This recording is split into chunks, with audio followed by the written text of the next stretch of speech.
Well, it's spring, and the election is about to be called. It sounds like the rumor is it's going to be called on Sunday. We all heard that the spring election. Premier EB's power grab draws some critics, and the Canadian economy in trouble.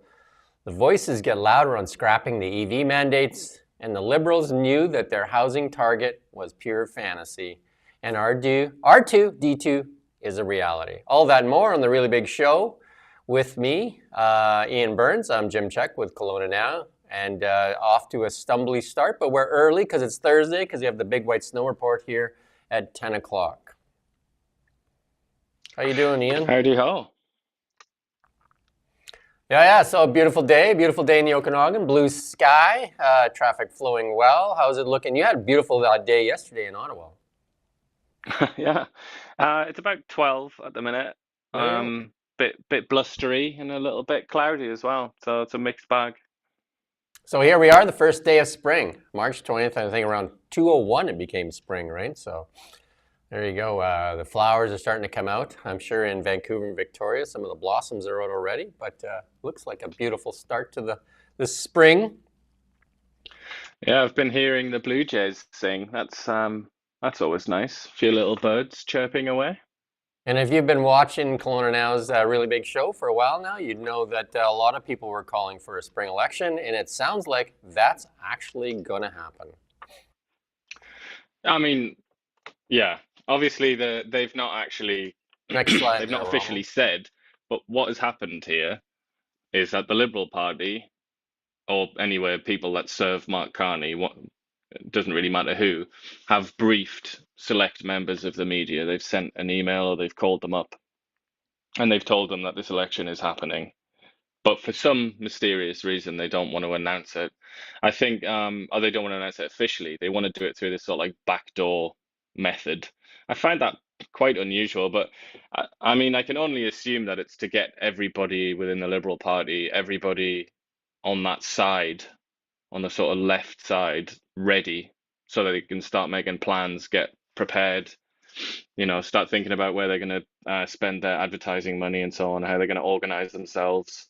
But it is an odd way to do it. I mean, this reminds me very much of the government of Boris Johnson, which leaked absolutely everything before it happened. And actually, come to think of it, we don't have to go across the Atlantic. I mean, Justin Trudeau's government was like that as well. They leaked things, so they briefed people behind the scenes first and then released. A very strange thing to do, but anyway, that's Well, Mark Carney. if you're trying to get the talking points in line, if you're trying to use some of the media that is favorable to you, obviously that's a good way to do it so that they can have their story and their narrative ready to go. I guess so, yeah, and it's a way of kind of bestowing favor, isn't it, on Yeah. certain outlets? Because obviously they haven't told everyone. They've told Canadian Press, CTV, and CBC, and probably the Globe and Mail. I haven't actually Yeah. checked the Globe and Mail, but I imagine they've also told them. So they've kind of told their chums, yeah. So it's kind of like you have to kind of be beholden, because if you want the pipeline to continue, you just have to toe the line. The pipeline, Perhaps that's it, yeah. the pipeline, and the money spigot. Yeah. There you Something go. like that, yeah. Something like that, right? Something like that. Exactly. Something like that. There you go. And we're not privy to either one of those things, neither the pipeline or the money spigot. So Yeah, I mean, just out of interest, I've gone on the National Post's website now as we speak. The National Post is basically the only centre-right um, outlet in Canada. They don't seem to have it. So there's your answer. If you're wondering what's going on here, yeah. that's what's going on. It's friends of the Liberal Party have been given this information by the looks of things. So BC Greens want answers about Premier EB's emergency powers legislation. The BC Green Party says they need to explain why its proposal for broad-reaching emergency cabinet powers are needed before its two members support the legislation. Yeah, that's kind of predictable, I would say, that they would do this, the Greens. As usual, they have a gigantically outsized influence on politics in British Columbia. They're a tiny, insignificant fringe party, but have a habit of being able to get themselves into these extraordinary positions of influence and power because of the NDP's inability to win large majorities. So usually you wouldn't care what a tiny party says because they're insignificant. Nobody cares what they say. But in this case, it matters very much what the Green Party says because they are the kind of the protection for the NDP, the protection of their majority. It keeps them safe in power. So I think They he is going to hold have to answer to them. they hold the balance of power. Interim leader Jeremy Valeriette, I think I've got that right, said in a statement, while he understands the urgency in the state of the situation, he doesn't like the vague wording and could allow for sweeping economic decisions without clear limits and transparency. And he says there's no need for secrecy. And I would go on to say, like, the other provinces aren't doing this. Why does Premier Eby seem to need this power when other provinces aren't doing it, and they're more affected by trade than British Columbia? Yeah, I mean it's going to be an obvious comparison, isn't it? And it's not going to be a favorable one if EB really is the only person that does this. Though, sorry, the only premier. Though he did say that he would like to see, or something along the lines of this. I paraphrase now, but he said something along the lines of, "I would like to see other provinces do this." And he hinged that on interprovincial trade, which has been this, intractable obstacle in really the history of Canada. That's just kind of plagued the history of Canada, particularly economically. So, I mean, from that perspective, you can understand why he's saying that, because the reason that it's so intractable, the reason that we're still stuck with these stupid barriers, is because there are a lot of vested interests in the provinces that want to protect their little slice of the pie, and they don't want to lose whatever it is they have by opening up interprovincial trade. And So, in that sense, you can kind of understand it because they would probably have to do something along these lines to break down those barriers and those vested interests. But yeah, if he's left there on a limb, like just him, nobody else joining him in this enabling act or whatever you want to call it, then he's going to look a bit dodgy, isn't he? And well, Dan, eventually, he's probably going to have to water it down. Danielle Smith and Scott Moe have both said that they've torn down their trade barriers and they didn't need to use these powers. And imagine if Danielle Smith had done this first, what the NDP would be screaming about Danielle Smith's government. Oh yeah, no doubt about it. Or even probably Doug Ford as well, he leads a party that has the word conservative in it, but there's nothing really about Doug Ford or his government that is conservative or right wing. But still, for that reason alone, yeah, he would have been branded some kind of Hitler or Mussolini or something, wouldn't he? It is I did an interview with, or I did our regular show, weekly show with Renee Merrifield, former BC MLA for the BC United Party. And she came out and was very, very critical. She said this is the most far-reaching bills that she's ever seen in her life. And and she said it's the most bizarre bill ever, too. And then she said we need to sound the alarm bell. You can go watch that full video on KelownaNow.com with Renee Merrifield. We do a weekly show with her. But she was very, very outspoken on this and says that it is very dangerous to be giving. It's not even, it's just Premier Eby and his cabinet that really get to make decisions. Not even the backbenchers in the NDP don't even need to be involved in this. So basically you've cut out most of the MLAs and these decision-making powers, and it's all about the economy, and basically everything's about the economy. So basically, the rest of those people can go home.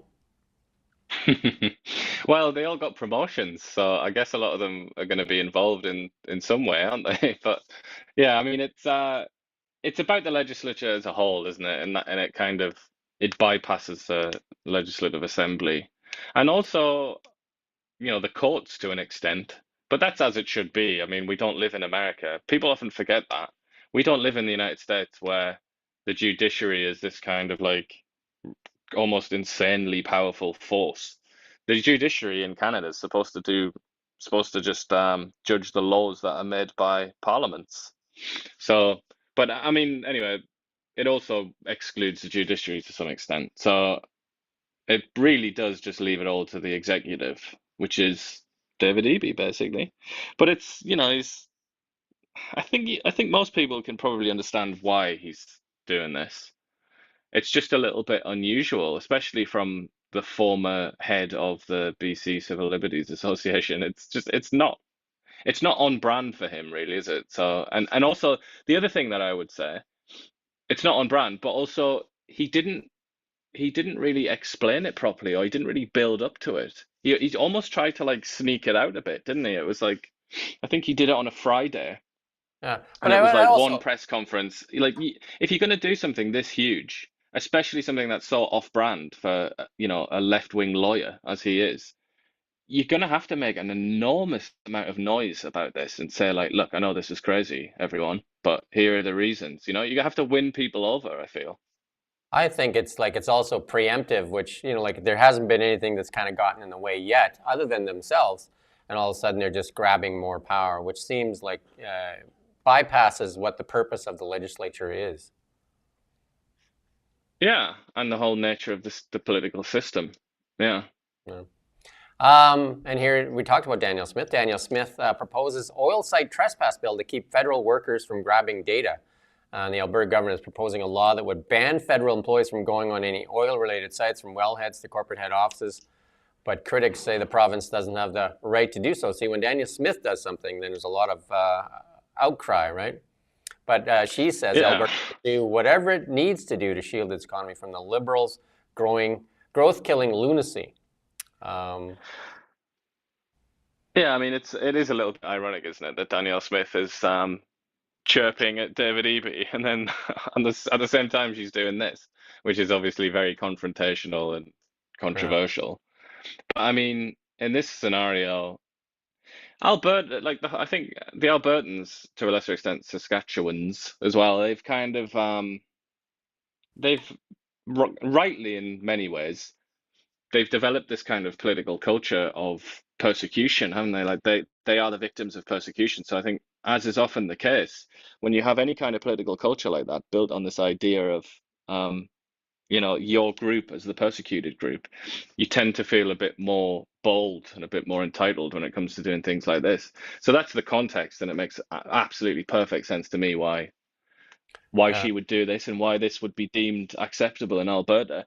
But I think the question for Ottawa shouldn't be, oh, how can we defame this woman and make her seem like a lunatic, and like how can we get the courts involved or whatever, and try and frustrate her in this enterprise. That shouldn't be what they do. What they do, or what they should do, is try and understand why it is that Alberta has this political culture in the first place.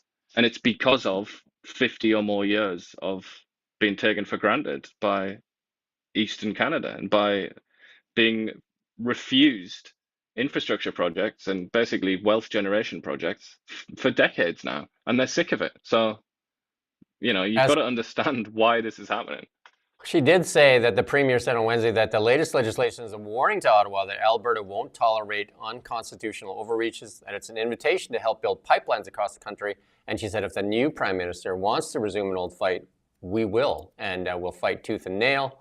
And right now there is a thing they need to cut their emissions by one third from 2019 levels by 2032. And she said that would cost. We did that story a while ago. That would cost thousands of jobs, tens of thousands of jobs, and a hit on the economy. And again, people should remember that Alberta's oil and gas sector is the single largest contributor to Canada's GDP. And the reason that we have so much wealth and prosperity in Canada is really Alberta and Saskatchewan and their minerals, resources, oil and gas, LNG, all that stuff.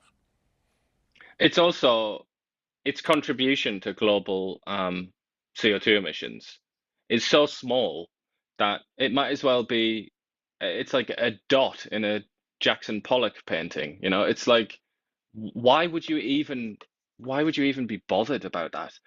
We're not going to bring down CO2 emissions on this planet unless the Chinese, Indians, Americans, Indonesians to a lesser extent, and these really big countries, unless they commit and they really make a dramatic effort to bring down emissions, then emissions are not going to come down on this planet. For Canada to just unilaterally amputate its right leg and say, "Look how good I am," it doesn't really make sense to many rational people, I don't think. And we should get used to this. They're going to start doling out the candy. It reminds me of an old song by Sammy Davis Jr., the Candyman can. And we're going to start to see this as the election comes, that they're going to start doling out money like crazy. The Fed's giving nearly $100 million to BC firms for hydrogen and vaccine facilities, like $49 million towards a facility that turns industrial byproduct hydrogen into fuel. The ministry says the facility is part of the company's plans to create a hydrogen fuel station network in BC and Alberta, which has also received support from provincial government, a sizable loan for Canada Infrastructure Bank last year. I mean, many of the biggest brains on the planet seem to think that this hydrogen malarkey is barking up the wrong tree, don't they? So I don't really know what it is that you know the Why federal we keep government knows that they don't know. why we keep shoveling money into something that doesn't seem to want to go in, and most automakers aren't really working it. So here's some inefficiencies in hydrogen. Hydrogen fuel cell is less efficient than battery electric technology. Producing hydrogen through electrolysis, compressing, liquefying, and transporting, and converting it back to electricity results in significant energy loss. Battery electric vehicles are up to 90% efficient, where hydrogen's fuel cell vehicles are about 35 at the top efficiency. So look at that. And then the cost to build the network, to build an EV charging station is really not that expensive. But for a hydrogen station, it's $1 to $2 million per station. And there are very few of this in the network. And one of the things that made Tesla successful was the supercharger network. Without that supercharger network, which now almost every auto manufacturer has adopted, it would really be a tough sell. And this is where hydrogen sits right now. It's just a really tough sell because like there is no places to get hydrogen. I think there's one station in Kelowna, and I understand some of them are already closing across BC because it's just, like no uptake. Yeah, I just don't get it. I mean, we're supposed to. I thought it was the guiding principle of the Liberal Party and everything it represents, all the people that are attached to it. I thought that that principle was trust the experts. The experts know better than you. Trust the science. But the experts, like I say, the people with like 500 IQs are saying that this is dumb and we shouldn't waste our time on it. Why aren't we trusting the experts here? Have they, because they've managed to find their own experts somewhere, like in a Well, minority in some like dark corner of academia? could it be that it's a really good reason to shovel money into something that goes, like we don't know where it goes, where maybe there should be a Doge taking a look at it because they've shoveled a lot of money into this hydrogen and with no real results, and they continue to shovel money into it, which really makes no sense. Like even the EV stuff that we've shoveled money into in Canada, we've shoveled it into third and fourth rate manufacturers as opposed to leading manufacturers, and we just got stung with Northvolt there, like that bankruptcy in Quebec where they shoveled, I don't know, hundreds of millions of dollars into it. And here we go. Yeah. And speaking of the gravy train being opened up for anybody that wants to you know, put their snout in the trough. Mark Carney just announced in the last hour via email to us or like via press release that he's going to chuck $190 million into Jasper National Park, which he refers to as Canada's crown jewel. That sort of tells you, if you join the dots, where he is going to run to be an MP. It's going to be Edmonton, isn't it? And he's going to say, That's look so. at this $190 million for Jasper, just a couple hours down the road there. So that's kind of, yeah, sort of get your seatbelt on and get ready for this kind of thing because it's going to be very sort of Machiavellian, I would say. Yeah. The Candyman can, right? So then we're going to start seeing some policy stuff. And, I'm sure Jagmeet had a thing that, I mean, he's irrelevant really at this point, but, he's saying some stuff as well. But in addition to the $49 million that they chucked at this hydrogen facility, which again, it takes more energy to create hydrogen than you get out of it. So not sure Even why. even fusion reactors, they figured out how to generate more power than they have to put in. And yet here we are, we're looking at hydrogen. Like fusion is like real pie in the sky stuff, like 10, 20, 30 years, God knows when we'll have it. But Well, at let's least let's even that, they've even succeeded there in the creates more energy than it needs area. let's remember that when the Japanese came trying to buy our LNG, as the Germans, the Trudeau Liberals said, we don't have any LNG and there's no business case for it, but we will sell you hydrogen in the future. And that future is Yeah, here. because I mean, there's such a good business case for that, isn't there? A business case where taxpayers have to subsidize it just for it to work. Yeah, so that future is here and there's still no viable hydrogen. And even, yeah, anyway, and this is the one that, this is from Rupa.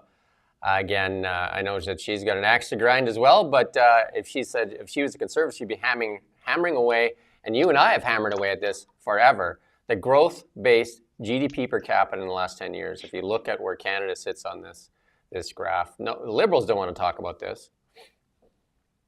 Well, I think the Liberals, I mean, the Financial Times, I cannot think of a newspaper or a media outlet that is more sort of sympathetic to the Liberal Party and vice versa in the whole world. And it's no coincidence that Chrystia Freeland used to work for the Financial Times. They absolutely love the Financial Times. That you know the sort of Western elite read that newspaper as though it were a kind of like Confucian Analects or something. They read it as a guide to life. And the Financial Times just last week came out and said all of this. They said, why is Canada performing so badly on in economics? Why have they been suffering for so many years now? So it's kind of like it's out there. Even the Liberals know about this, but it's not in their interest to highlight that, of course. But when it comes to Pierre Poilievre, obviously he's not particularly friendly to the Financial Times and what they stand for. But it would be in his interest to really blast that news out there that the Financial Times, The Economist, all of these, like Bloomberg, obviously, for a very long time, they've all been saying this about Canada's economy. Like, what on earth has gone wrong with Canada's economy? And I think the phrase that Pierre has that he's used from time to time, which is actually quite useful, is lost decade. Because I feel like people know generally what that means. They've probably heard that in the context of Japan before. So I Yeah. feel like that's the one to hammer. Just say, the Liberals had 10 years and it's a lost decade. I mean, that Well, has to be their argument. I had a discussion with one of our more, I guess, experienced journalists here, and he said that Canada's economy is doing great. And I said, "On what metric are you looking at?" And he was arguing with me, and I said, "What metric? Like, show me the metrics that you're looking at." And then he said, "Well, I don't have those metrics. I just know it's doing great." I said, "Well, go find those metrics, and you're welcome to join Ian and I on the show and help us see these metrics that put Canada as one of the best economies in the G7." Yeah, well, the thing is, GDP per capita, you look at that, Canada is still pretty high in the world. Just on, not, we're looking here at growth. This chart is about growth over the Yeah. last 10 years. But Canada, you have to remember, Canada started from a higher position. Canada has been a richer country in so many ways than its competitors for, a good while. Canada had like a good 30 or so years before this lost decade, so-called lost decade.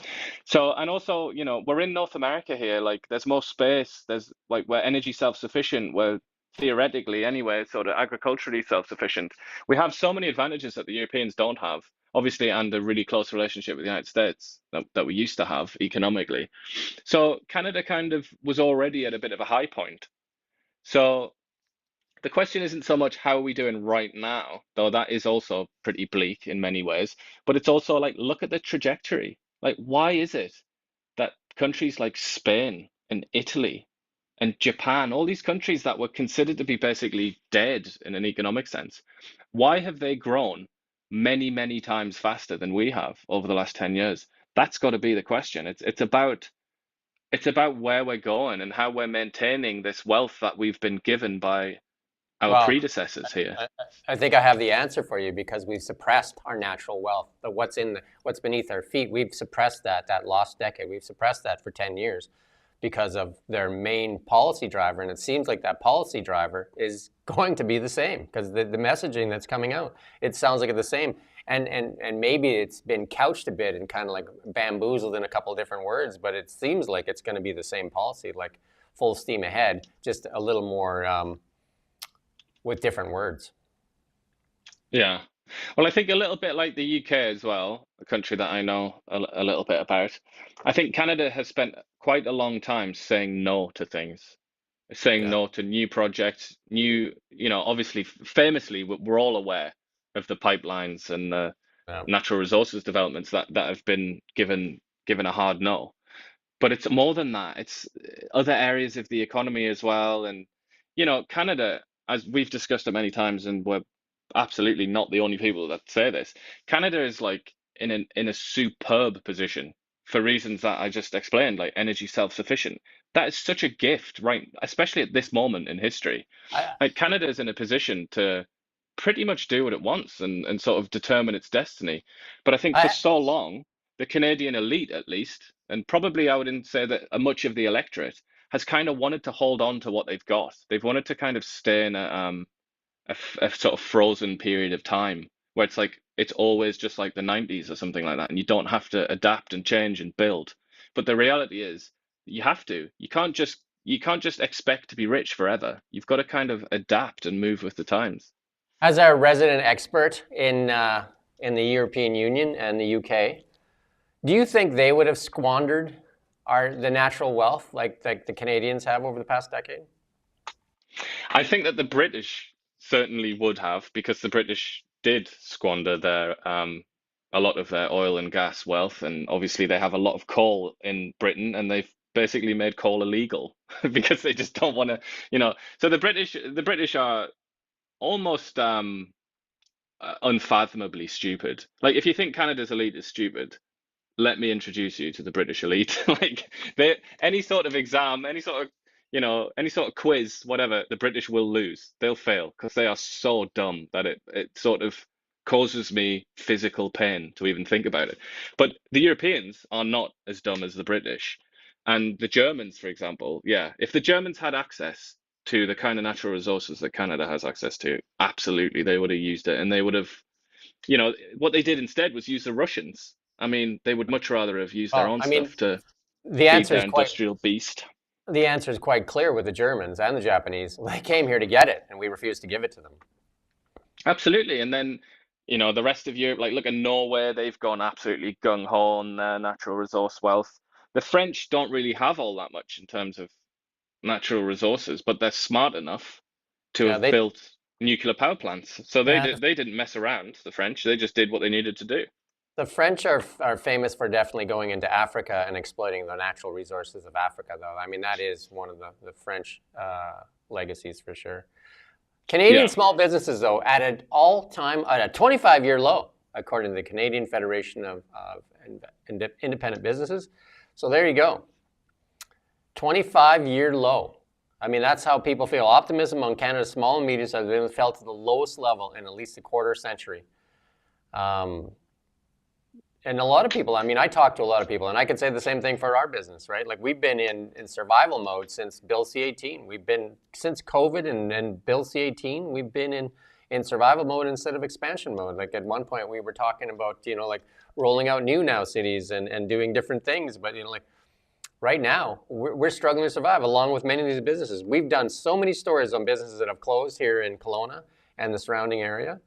Um, and it just seems to be getting better, and I mean worse and worse and worse. The mounting pessimism and rising inflation expectations coincide with Trump's tariffs. Things just to be getting worse and worse and worse, and we still don't have a clear plan on our natural resources, the wealth beneath our feet. Yeah. Well, now and then we mention the collapse of the Roman Empire, don't we? And obviously that's a bit grand. That's a larger scale. But on a smaller scale, things tend to go very wrong. And that might even apply just to like something like this, like small businesses or medium-sized businesses. Things tend to go wrong when it's like one blow after another. And that's what it's been. Like there hasn't been enough time to recover. There's been COVID, there's been a lot of legislation, and we can talk about the anti-pipeline legislation or however you want to Yeah. phrase that, the increase in environmental regulations. That's hurt a lot of natural resources companies. Even Then you've got Bill C-18, which has killed a lot of the media. Then you had obviously COVID, now Trump. It's like, and then the Ukraine war as well, kind of set off a bit of a nightmare. and even some self-inflicted stuff when we did this Airbnb policy. and which has basically hurt our tourism sector. And like the vacancy rate here in Kelowna is very healthy, yet the policy still sits there on the books, right? And all that's done is drive up the cost of hotel rates for the consumer. Yep. I mean, and there's another one that I forgot to mention in the BC context and the Alberta context, which is the wildfires. You can argue about why they were caused, and you could definitely make a claim. You could definitely make an argument that that was sort of self-inflicted to some extent as well. But these are all like massive blows, aren't they? And it really is like one after the other. There hasn't been that period of tranquility to kind of rebuild. The prosperous years have been evasive in the last 10 years. And if we go to the polls here in April, Canadians should do well to remember the lost decade and ask questions as to what will bring prosperity back, because we know where the prosperity is. I don't think anybody can argue where the prosperity is.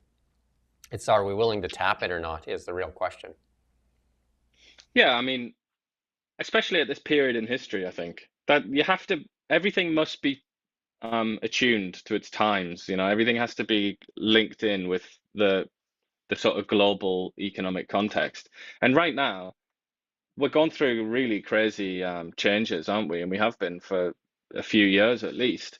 And energy has never really, and minerals, like the stuff that Canada's got, has almost like never been more in demand. It's never been a hotter commodity, And we're sat there asking questions about whether we want to exploit that. It does seem a little bit counterproductive. And we got a clip here to play from CBC, Janice McGregor here. This is in reaction to Pierre Poilievre's natural resources video he put out a couple days ago. Other thing I just want to note as well, he said that repealing the industrial carbon pricing system in Canada would be something that would benefit workers, benefit this, as Canada's kind of future, again, sort of lower a tax burden. But it's not clear whether this wouldn't, in fact, invite a tariff burden on any future mining products coming out of Northern Ontario. Because, for example, if they were destined for manufacturing in Europe, Europe has been clear that it wants a carbon pricing system from the jurisdiction from which sort of the imports come. If there isn't a carbon pricing system for the development of critical minerals in Canada, those critical minerals could face a tariff when they are imported into the European Union. That then sets up a trade barrier that way. So whether it's a tax... There you go. You can go listen to that full clip there, but she definitely seems to be helping the Liberals get their message out there that they want to put tariffs on our industrial sector. It was immensely generous of her, I thought, to regurgitate Mark Carney's lines almost verbatim. Very, very kind. I hope she gets a Christmas card for that. Yeah, no, if you listen to the whole thing, the thing that she didn't say that she needed to say if she wanted to be taken seriously is Mark Carney says this. That's what she should have said at the beginning. Yeah. And then she should have said afterwards, it's not, however, clear that Europe is in a position to make demands when it comes to things like energy. Because, let's be honest, it isn't. Europe's a beggar. And it just so happens that we've got a few coins in our pocket. I think they're going to take our coins. Yeah. I mean, the Chinese and the Americans don't have carbon pricing schemes. And, like they trade with them. I mean, the critical minerals are... Again, they're called critical minerals because they're important and they're rare. Because it usually goes with rare critical minerals. So now to say that it would be tough for us to sell them to them is just plain just talking points that are being repeated, like you said. Being repeated by a journalist. Yeah, but let's be in no doubt. Let's just make it clear. Her pension, her income, her life that she lives right now basically depends on the Liberal Party staying in power, because Pierre Poilievre, the leader of the Conservative Party, has made it clear that he wants to defund the English language version of the CBC. So she's worried, and this is unfortunate that we have the state broadcasters, journalists are in this position. It's a very awkward position to be in, but ultimately it's very rational for her to make Liberal Party points. It's very much in her personal interest to do that. So she would have to be some kind of superhuman to resist that, I imagine. If she's got kids, like it's like effectively she'll look at Polyev as taking food out of her kids' mouths. She's not gonna be neutral in that area, I think, which is why this whole situation is quite insane, really. And I almost feel like the CBC should like recuse itself or something, and just not report on some of these things, because they're obviously they're not capable of doing that without bias. Obviously, it's like their own lives are at stake. Why would they be neutral? And I mean, they didn't even need this threat anyway. They're already biased to the Liberal Party, as has been documented for many years. But this is just craziness, isn't it? Yeah, so Pierre Poilievre says he wants shovel-ready zones with pre-approved construction permits. So he wants, no different than what's going on in the U.S., he wants stuff to get going. And then I think the CEOs called for that in emergency crisis too, where they want stuff to be, to be fast-tracked. And if we want to get out of this economic funk, we're probably going to have to fast-track some stuff. Yeah, well, look, Canada has a problem with investment as well. Domestic investment. Mainly, we have all of these like glorious pension funds and everything in this country, and there is money floating around, or capital, I should say, to give it its proper name. But not all that much of it seems to ever like go into productivity boosting projects in Canada. And one of the reasons for that is because of the regulatory regime. If you want, if you want to invest money, usually related to retirement or pensions, you want to make sure it's a pretty good bet, don't you? And when it comes to Canada and investing in things like, let's say pipelines or whatever, or this Ring of Fire thing that we were just talking about, you want to have a very high amount of confidence that it's actually going to work. It's not just going to be money down the drain. But the sad reality is that often in the last 20 years or more, it has been money down the drain, hasn't it? Because the projects sometimes they've sunk billions of dollars into like these projects, and then they've just died. It's kind of like that's the last thing you want as an investor. So it's a question about like how Canada uses its capital, I think, as well, which is really at the heart of the productivity debate. Yeah, and then to be fair, Mark Carney, when he was here in Kelowna, he used the phrase, and he accuses Poilievre of using these phrases, these three-word phrases, but he used the phrase, build, baby, build. That was going to be his mantra for Canada. And then I watched a speech from J.D. Vance this morning saying he said just Trump's main phrase, build, baby, build. And he said that's their driver too. So maybe, like this Trump coming out and favoring Mark Carney, also like borrowing some of his lines. Yeah, maybe. I mean, but the reality is like, if you want Canada to continue as a going concern, especially when its sovereignty is being put into question, this kind of thing is just this is like non-negotiable, isn't it? These projects must be built. Yeah. And I think the Liberal Party is aware of that, and a lot of surveys, which political people who live in their little bubble don't actually get to meet that many people from the real world. They kind of rely on things like surveys on polling companies, and the polls are all showing that there's huge amounts of willingness from the Canadian public to build pipelines and LNG and all the rest of it. So I think they're going to have to move with the times, otherwise they can't hope to stay in power, and certainly can't hope to win an election. But you just have to remember, when people, or political parties or political candidates, when they go through these Damascene conversions, you have to ask why. And I would say for the British Columbian audience, I would say, look at David Eby. Look at David Eby in the run up to that election last year. He basically changed every single one of his main platform points. He said he's going to abolish the carbon tax. He's going to throw people in asylums and mental health facilities. He said he was going to change the urban drug use. He's going to really crack down on crime and drug use in BC. He completely changed his colours, and then he won the election, and now not so much. We're not hearing so much about these things, are we? Now it's like he's very reluctant to get rid of the carbon tax all of a sudden, isn't he? And it's you've got to be careful. Yeah, he stretched the rubber band for the election, and then won the election, and then it just went back. Yeah, because and then Yeah. $1,000 rebate disappeared as well with that stretch. Yeah, that's another thing. But you have to remember, like, when the opposition is strong, and unexpectedly, the BC Conservatives in that election were strong, and they got to the point where they really freaked out the NDP because they started to actually lead in some polls, and there was panic among the senior sort of leaders in the NDP, and they basically, David Eby was almost like apologetic at one point. He said, "I'm so sorry, like."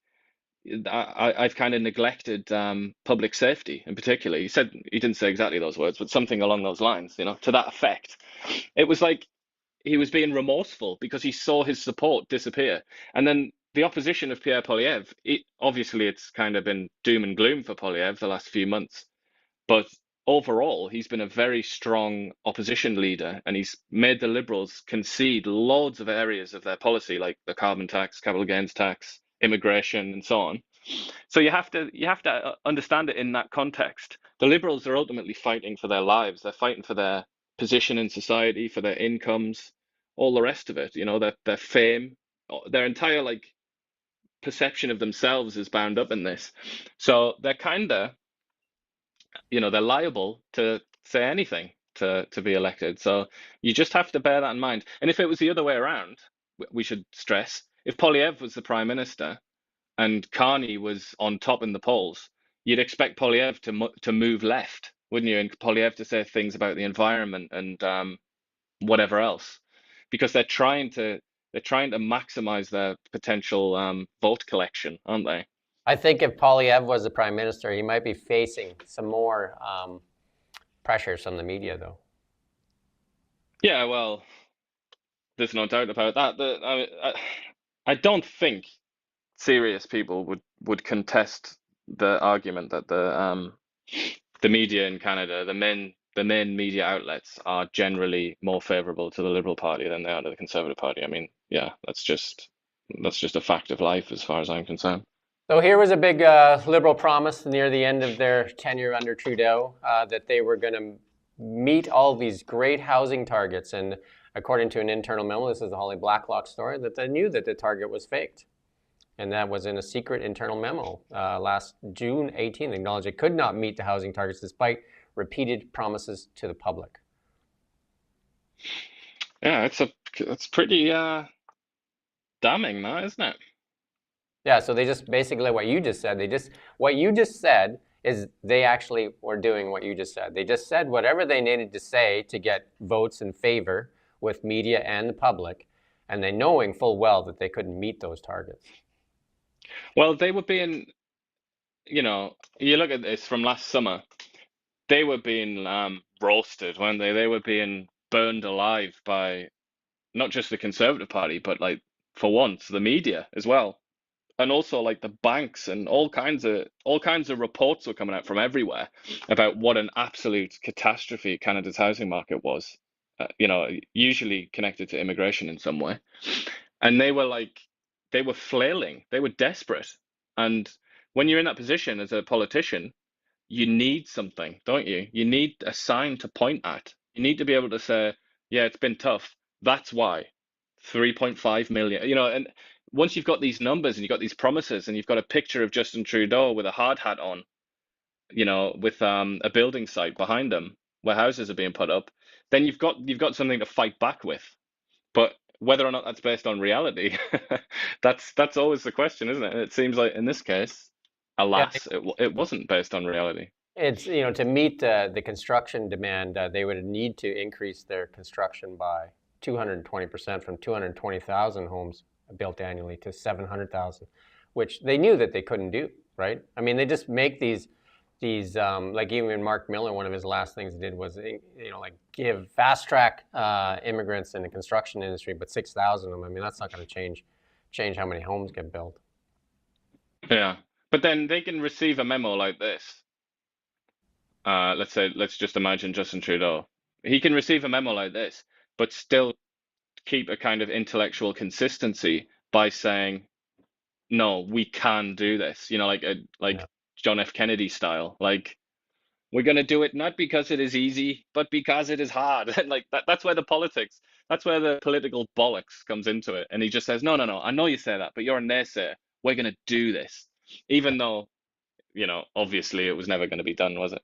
Unlike the moon landing, this was never going to be done.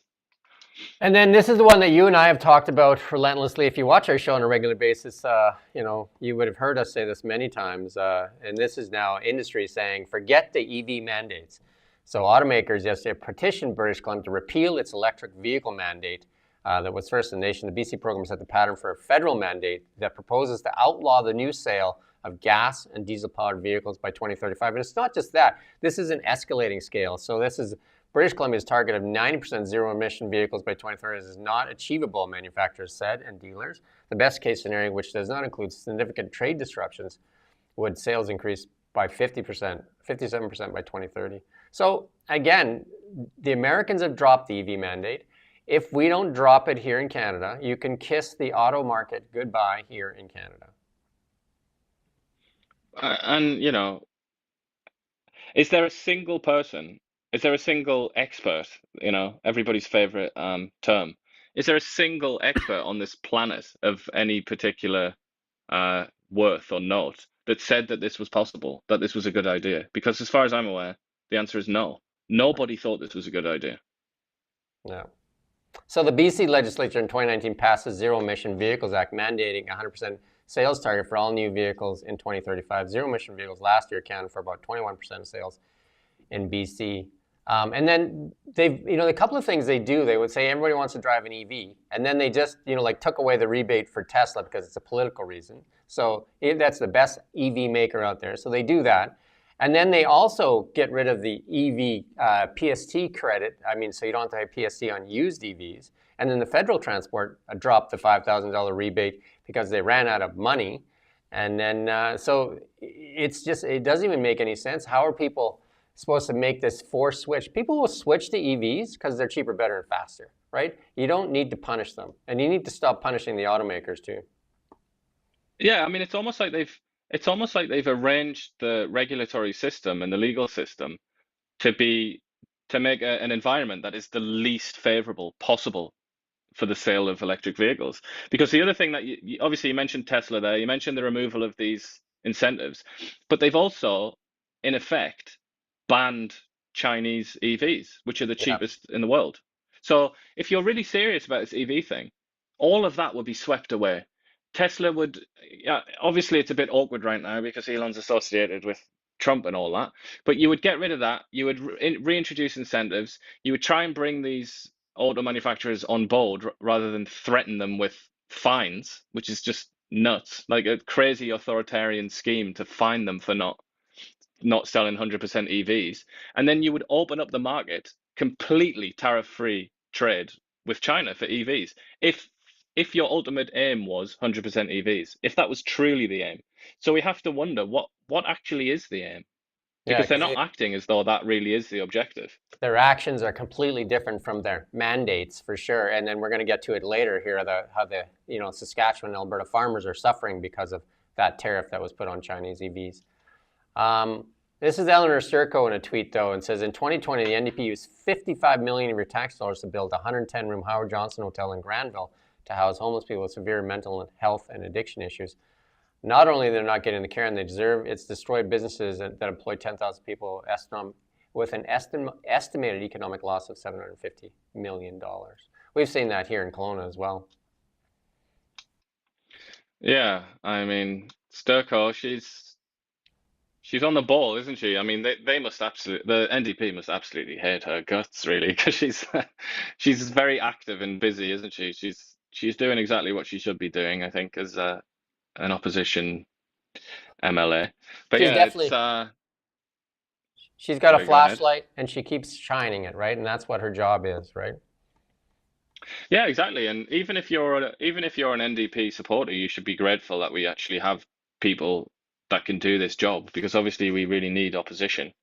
But this is something in particular this has been annoying people for some time now, hasn't it? So it's also low-hanging fruit to an extent, but that's what she should be doing, really. So there you go. We were going to play this clip, but I don't know if we'll play this clip, but maybe we'll play it without the sound so we can talk over it, and then we'll just go for a bit. So they've released some preliminary information on the crash there in the Toronto area. Hi, my name is And they don't really say much in this report, though.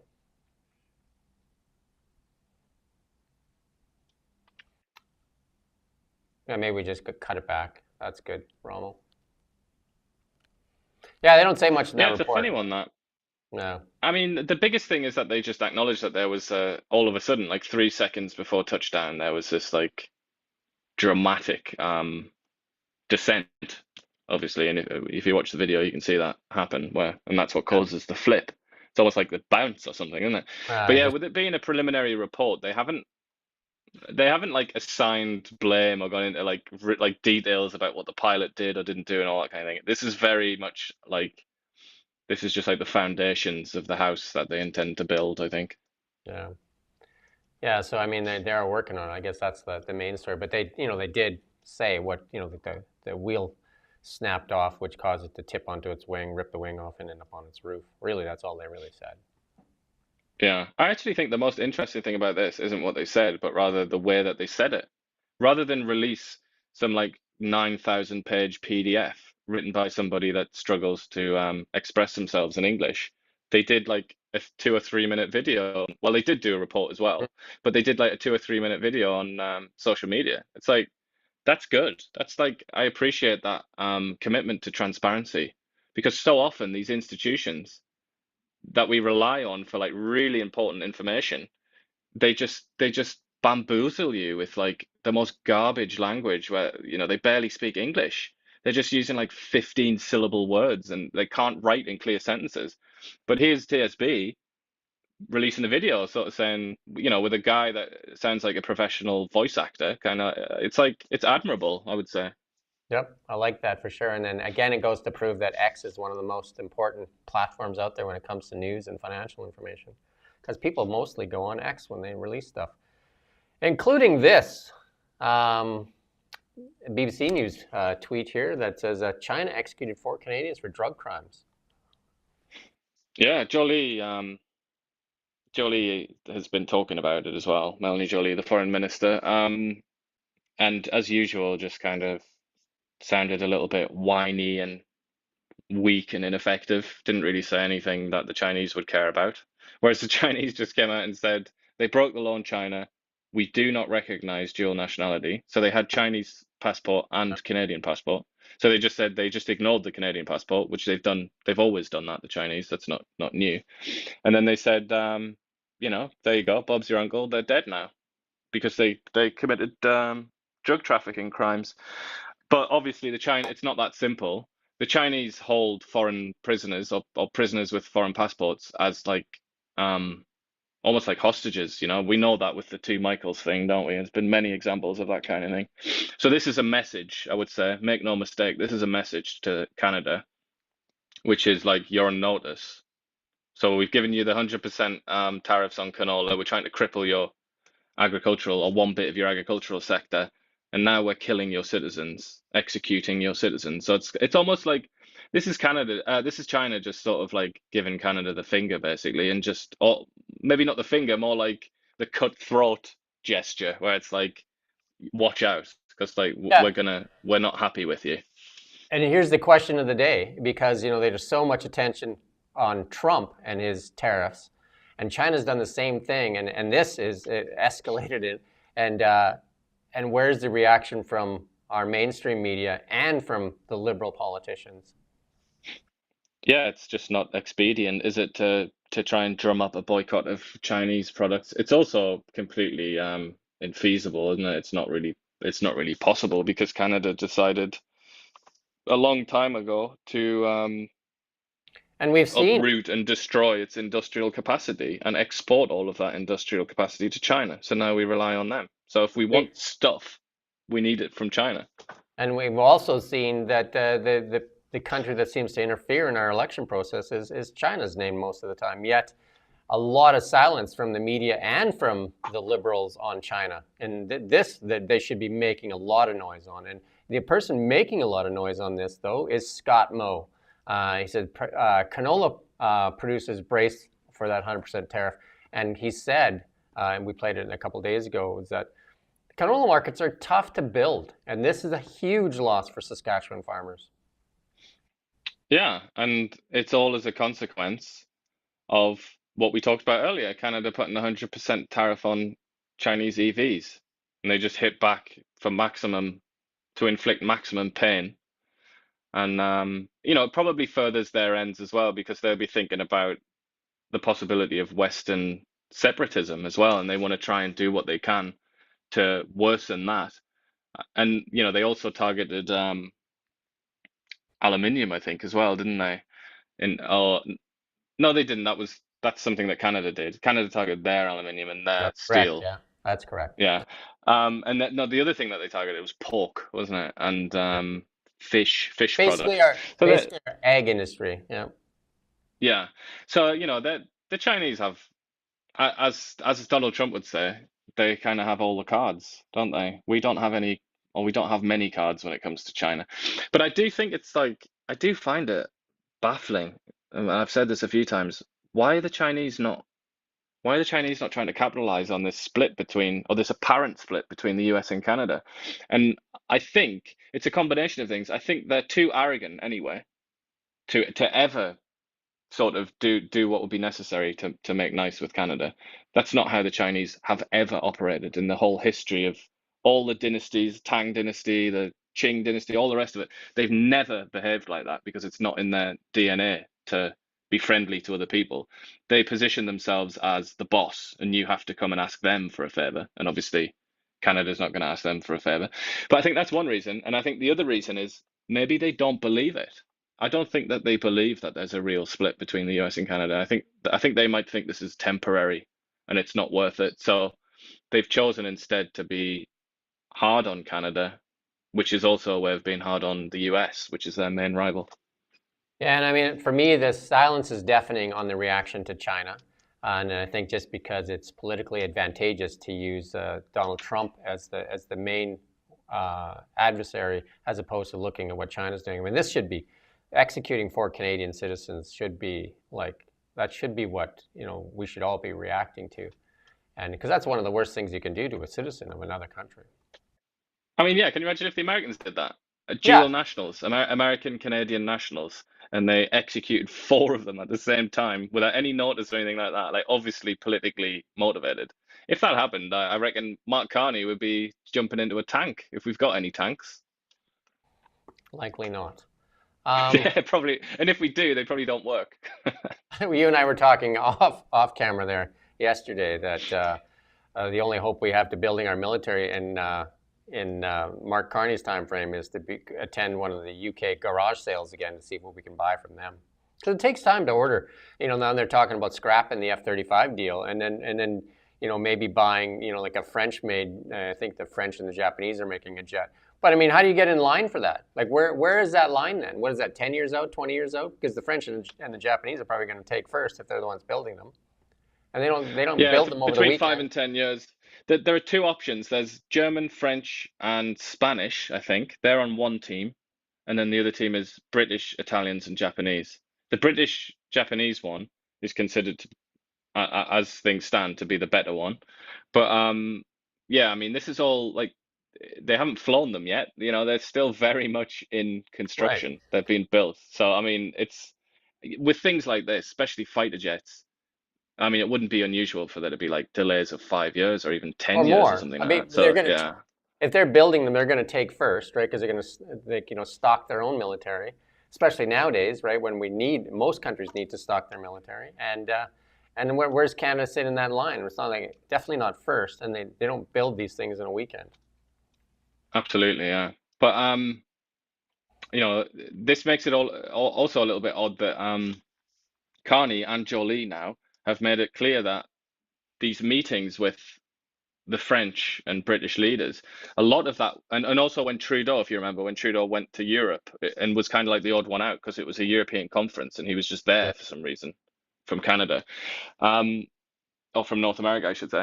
That was we're now learning that that was actually about Canada trying to join in with this new European security deal. Because they've been talking about this for ages now. Macron, particularly, has been speaking about this, and it's a real thing now. They're actually trying to create some kind of like security arrangement, some kind of like European NATO kind of thing, where it's just the European powers. And Canada, under Carney, wants to be a part of that. So it's kind of, I mean, that is an odd one, isn't it? It's like the Europeans don't really have much of a military, for starters, and if they do get one, if they're for real, it'll be about 10 years till they've got one. So what are we going to do in the intervening decade? Yeah. Gold. Sounds like a lot of Canadians are getting bullish on gold, and again, likely worried about the trajectory of the Canadian dollar and a bunch of things like assets priced in USD is usually what gets favored. I did see a story out there say that Canadians are dumping their U.S. stocks. I find that hard to believe, but there you go. I find it funny that, I mean, that article, it's a CBC article. They talk about how people invest in gold like stocks, basically, so gold companies. I find it a little bit odd. It's like if you're skeptical about the sort of global trading system and you want to get something that's like can survive when all that collapses, why would you buy a stock? Why wouldn't you just get the gold itself? It seems to defeat the purpose of gold. Gold is about something that you can like hide under your bed and just It's pick it out when you need to. Gold has done extremely well over the past, I would say, eight or so years now. But the gold stocks have not done well. And just recently, they're starting to come back to life, but they have not done well. Even though the gold price is, like tripled and stuff like that, the gold stocks have not done well. And a lot of that has to do with some of the management in some of the gold stocks and that.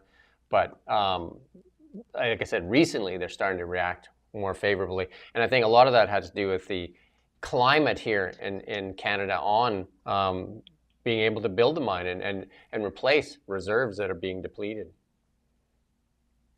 Yeah. Well, we're gonna have to see if the next government, whether it's Carney's or Poilievre's, whether Costco they're a bit more serious on that kind of thing.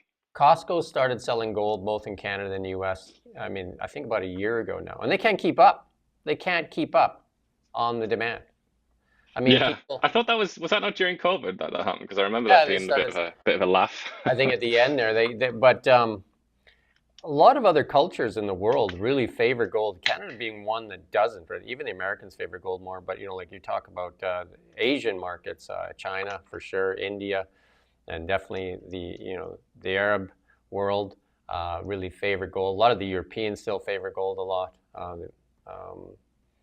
But Definitely the Indians, like the yeah, Indians, big time. the Chinese too, right? Chinese and Russians have been building reserves over the past, I'd say, last 10 years. And central banks have been buying gold, which is a switch because prior to that, they'd say 10 years ago, they were net sellers of gold, including Canada sold all its gold. And the UK was selling off its gold as well. Back in the heady days of 2015, when Barack Obama was president, and everybody thought that the liberal order was going to last forever. Yeah.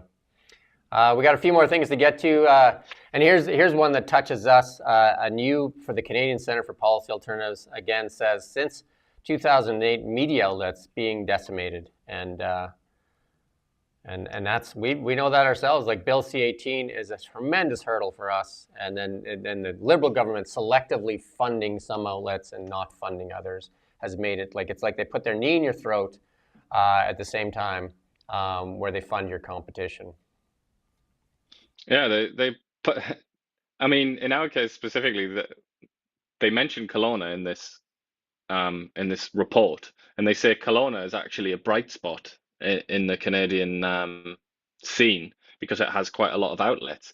But it's like if you want to drill down into just us and our experience, yeah, it's the government has put its knee in our throat by enacting a bill that Facebook said they hated, and Facebook said if you do this, we're going to remove news from Canadian users, which they did. That sort of crippled us, destroyed our audience. But then, while that knee is in our throat, they also put their hand in their pocket and threw gold bullion bars, freshly purchased from Costco, into the hands of our rivals here in Kelowna. So, yeah, it's I mean, we're not the only ones. We shouldn't make it just about us. There's a few outlets in our weird position, but yeah, it's like that double whammy. friends to our rivals and very, very vicious towards us. But the stat here that I think is very interesting is where it says nearly 2.5 million Canadians live somewhere, like a postal code, where they have no news outlet. I mean, that's bad, obviously. That's that's very, very bad because Canadian Press and the Globe and Mail and CTV and all that, they aren't going to go to a council meeting, like they've got bigger fish to fry. They've got meme articles to write. They've got articles about Trump to write and stuff like that. They're not going to go and do the necessary scrutiny of local institutions. So it's obviously, I mean, that there's a serious threat there to the democratic system. Yeah, I know it's just outlandish, right? That like they're selecting who to fund, and then like the CBC, Pascal Saint-Onge, who was the head of the Heritage Fund, or the Heritage Minister, said that the CBC needs to get double the funding. In the meantime, outlets like ourselves get continued pressure to fold. Yeah. And simultaneously, the government is giving money to Facebook, which apparently is the great enemy. That's the reason for all this craziness that we're experiencing. That's the reason that there's a war between the federal government and Facebook that we've been stuck in the middle of. It's because Facebook is apparently evil, but at the same time, the federal government is giving them money to advertise on their platform. We should definitely check in with them and see how much the Liberals are going to spend during this election, or how much they've spent since they have banned themselves or said that they were going to boycott Facebook. Again, it's a U.S. company, and you're supposed to spend money in Canada, according to the Liberals. We should find out how much they're spending right now on Facebook. I would predict very confidently that the Liberal Party will not provide that information to us. The only reason that we know that the federal government spend that money is because they have a kind of obligation to tell a Canadian citizen when they ask a question about something, about money being spent, they have an obligation to reveal that information. Obviously, a lot of the time they don't still, but they have that obligation, whereas the Liberal Party have no such obligation. And you can't send an FOI to the Liberal Party, so I think they'll just say no. Mm-hmm. Well, we'll see. And then we'll find out in like 6 months or whatever. Elections Canada will tell us, and it'll probably be not very favorable. So let's move on to markets. Gold, just still holding that $3,000 mark, 3037. Again, gold is your canary in the coal mine. Bitcoin, we talked about it, looked like it was ready to start moving back towards that $100,000 mark. Looks like it's slowly doing its march up. There you go. And then the Canadian dollar, again, looking for, now it's going to get an election. It'll be interesting to see. I'm sure it's going to kind of like pause and hold in here and see who gets elected. And you're going to see a reaction one way or the other, I think, on who gets elected. It actually, it went up today to 70 cents from 69, so it likes the idea. Yeah, it likes the idea of an election. Yeah. Yeah, but I guess it's going to change its mind quite a bit as this progresses. And then I know everybody's watched Star Wars, and remember that famous character R2-D2? Well, NVIDIA basically made an R2-D2, and we're going to play this little clip here.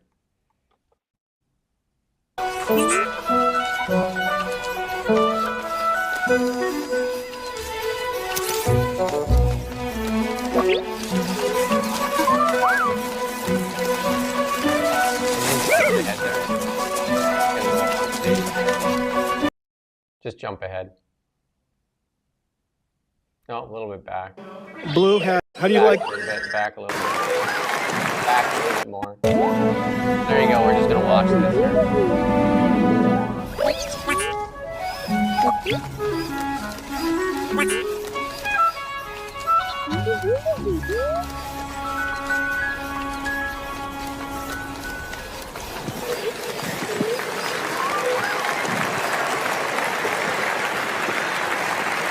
Tell me that wasn't amazing. Hey, Blue. There you go. There you go. There's R2-D2. That's NVIDIA. Jensen Huang there displaying. They got two NVIDIA computers inside that little guy there. and it's showing you that robotics are a real thing. And if you watch the whole thing, go and watch the whole thing. The little robot there actually, he points to where he wants to stand. It's like a little dog, actually. Yeah, it follows instructions, isn't it? It's not perfect, but No. it's about as good as you'd expect. It's similar to other voice recognition software, isn't it? It's like it does it eventually, but I don't know what purpose this is going to serve exactly. Well, I think it's just a test, isn't it? Well, just think of it as a pet. You don't have to have a pet at home, and you don't have to clean up after it. It'll clean up after you. It's a lot better than a Tamagotchi, which I can remember having many moons ago. I remember, I can't remember, 1991 or something, I bought a robot that it still had a cassette player in it, and it did some basic, you could kind of program some basic commands in it. It was the shape of an R2-D2, and it was pretty basic, but I mean, that was way back in 1991 that I bought that thing.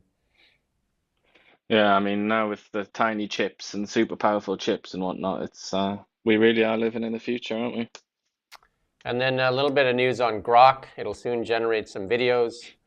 So there you go, Grok. And we're going to start to see this stuff accelerate like crazy, right? So operators. Get ready to see videos of Donald Trump headbutting Elon Musk and stuff like that, I imagine. This next video, we're going to play it and just show you how crazy people are with their hatred for Tesla and Elon Musk. And then if you get offended easily, or if you get like grossed out or whatever, maybe just maybe you just call it a day for right now, and join us back here tomorrow. But again, fair warning, this guy is a little unhinged. Do ba do ba do ba do ba do ba do ba do ba do ba do boo do a boo ba do boo boo ba do a do ba do ba do. That's probably good, Rom. It's pretty gross. That could be one use for the robot. Can it come clean that off? But like where are you in your own mental health if you think sticking your finger and then what, you know what I mean? Like, I don't know. Yeah, I mean, he doesn't look like a healthy person in any regard, this chap. I think he's probably in need of some care. I'm at a loss for words if this is your way of protesting. You know, I don't even think they know why they're protesting. But like that seems odd. Yeah, but one good thing about Teslas is I presume that he would have got an alert. The guy that owns the car would have got an alert on his phone, and he would have been able to watch the video. So he knew that something weird was happening, and then he could clean it. And he's also famous now. This guy is also famous. He's all over the internet, like absolutely everywhere. Yeah, well, that's the other thing. Like, why did he? It seems like it was a very spontaneous act. Like he didn't like have a mask on or anything like that to hide his identity. And then this other guy has come out and said, and this is another thing on this Tesla hate is, he's saying he's explicitly calling on Americans to kill Tesla to save the country. I mean, there's something wrong with people. It's literally, like we played that clip yesterday, where Tim Walz, the guy that was running to be the vice president, gleefully reporting that. He has an app on his phone that shows you when Tesla stock goes down and he wants to see the company die. American company, right, that employs tens of thousands of American employees. Seems like a bad look for a guy running for vice president. Sounds like he was on the Gavin Newsom making the rounds. He was on Gavin Newsom's podcast saying completely outlandish things. Like one of the comments he made on Gavin Newsom's podcast, that he's willing to street fight Republicans. That he says he can take them all.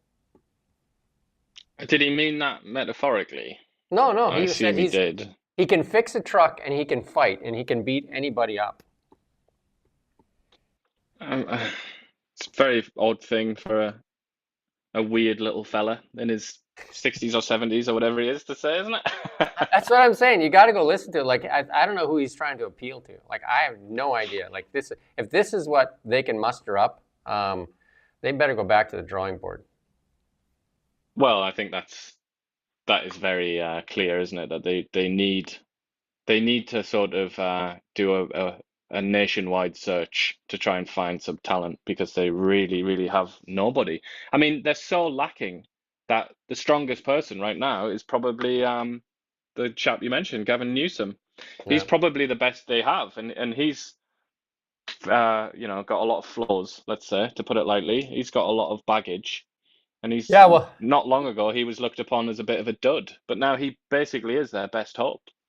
he's starting his podcast, and maybe he'll become the next Joe Rogan. I think that's one of the things that they're looking at. They think they lost the election because of Joe Rogan, because they had a podcast, and that the Democrats don't have a podcast like Joe Rogan. Little did they realize that Joe Rogan was a Democrat. They just started doing stuff that was far left, and that Joe Rogan said, "I can't be part of that." So there you go. Yeah, and then they called him far right. Yeah, there you go. And here's something. Here's our meme section. This is where we kind of have a little bit of fun, although we had a little bit of fun just a couple seconds ago. There's the pyramids, and then a cutaway showing you what's underneath.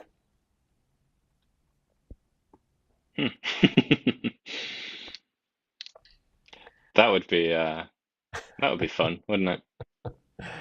There you go. That's the meme and a half, right? And the next meme we got here, Babylon Bee. They just continue to deliver over and over and over again, right?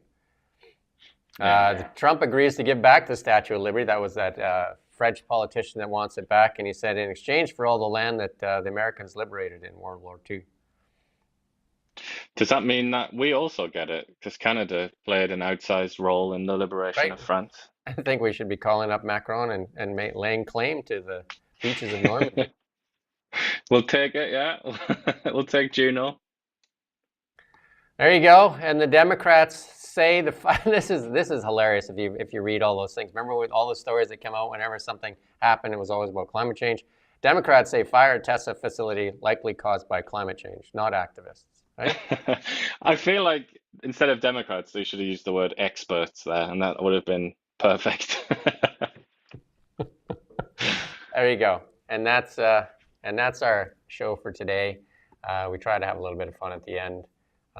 Definitely appreciate the comments and that you follow along. And then it'd be great if you shared it, liked, subscribe, do all those things. We also do a newsletter that goes out 365 days a year, 7 days a week. Got a good contest on there right now too, a spa thing that from a local business. We definitely are a local independent media outlet, and we try to also showcase lots of local independent media outlets. Local independent retailers. Yeah, not the independent media outlets in Kelowna, because there's only one, and that's us. Yeah. There you go. Doing what we can and hanging in there. It's going to get pretty hot here in the next little while at this election. Like I said, you can play that song in your vehicle as you're driving around. The Candyman can, because expect a lot of candy to be doled out, because right now they need you. They actually need you. You, the voter, your vote does matter. So really use your common sense. Don't give it away to somebody. Don't even listen to what we say. Don't tell them. We're not going to tell you how to vote. But use your common sense and say, is this good for Canada? Is this good for my family? Is this good for our community? Because we all live in a community. We have to be worried about the ones that don't really care about community, and they're more worried about global pressures versus what is good for our community and Canada. Yeah, and we talking about politicians giving away stuff. We might even get an interview with some of them, because they're going to be coming and begging for votes. Yeah, that's the time they're listening, because we even got interviews with Premier Eby during the election. Yeah, back when he was a little bit afraid about possibly losing his job. There you go. Not so afraid now, though. There you go. Look at that beautiful background. Beautiful day here in the Okanagan. Blue sky, traffic flowing well, beautiful background, beautiful city. And you're saying it's beautiful out there in Ottawa, the nation's capital? Not so beautiful. It's a bit cloudy, but it is about 12 degrees, which I think that counts as its own kind of beauty, doesn't it?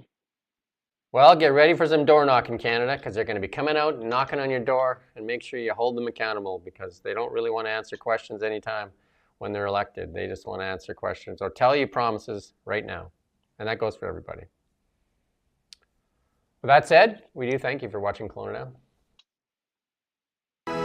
We don't just report the news, we live here too. We're your neighbors, bringing you stories that matter to all of us. No government funding, no outside influence.